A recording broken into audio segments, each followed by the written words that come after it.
पोलिसांमध्ये काल एक 74 वर्षाची एक वृद्ध महिला,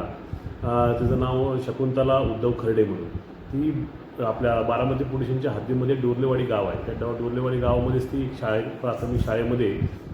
तिने अख्खं पूर्ण सर्व जीवन शिपाई म्हणून काम केलं आणि काही रिटायर झालेले पैसे, त्यातून तिने बचतीतून कमवलेले पैसे, असे सगळे पैसे सर्व एफ.डी वगैरे केलेली होती. असे सर्व पैसे त्यांनी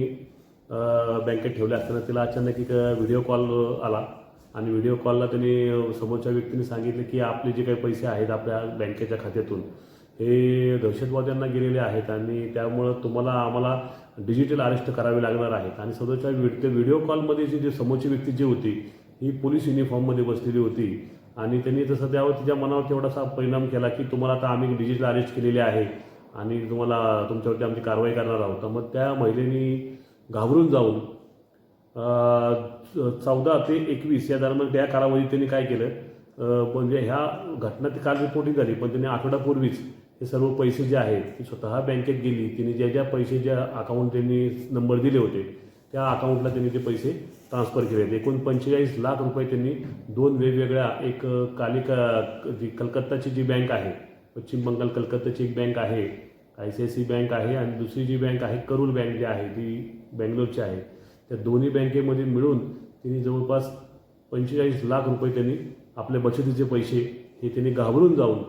अटक होणार या घाबरून जाऊन त्यांनी ते पैसे टाकले. आणि जेव्हा त्यांनी पैसे टाकल्यानंतर तिच्या लक्षामध्ये आलं की आपली फसवणूक झाली आणि काल जशी ती पोलीस स्टेशनला आली आणि ती पोलीस स्टेशनला आल्यानंतर आम्ही तात्काळ मग 1930 जी आपली सेवा आहे फॉरची, तर त्या तक्रारीवर नंबर नोंदवला. तक्रार नोंदवल्यानंतर तिचे जे काही अकाउंट्स सीज झालेत, ज्या पैसे रिलेटेड ज्या बँकेमध्ये पैसे गेलेत आणि मनी ट्रेल झाला, ते जेवढे पैसे अकाउंट त्यावरती थोडेफार पैसे जे काय आहेत आपण सेव्ह करू शकलो किंवा ते अटकवू शकलो, फ्रीज करू शकलो. मात्र तिने जर तेच अगोदर ज्या दिवशी घडलं त्याच दिवशी जर ती महिला आली असती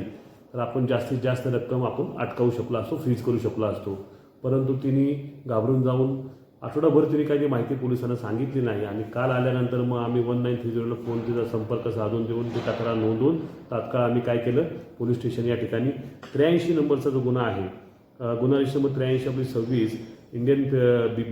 BNS कायद्यात, भारतीय नागरिक न्याय संहिता या कायद्यान्वये आम्ही 318 आणि 319 या कलमान्वये गुन्हा दाखल केला. तसंच IT ॲक्टची जी कलम आहे 66C आणि D याप्रमाणे गुन्हा दाखल केलेला आहे. आणि या गुन्ह्यामध्ये आता आम्ही बरेचसे बँकांना पत्रव्यवहार देखील केलेले आहेत आणि बँकेच्या मनी ट्रेल वगैरे ह्या सगळ्या गोष्टी पाहून, कॉल डिटेल्स रेकॉर्ड्स वगैरे पाहून आम्ही आता आरोपीचा शोध घेणार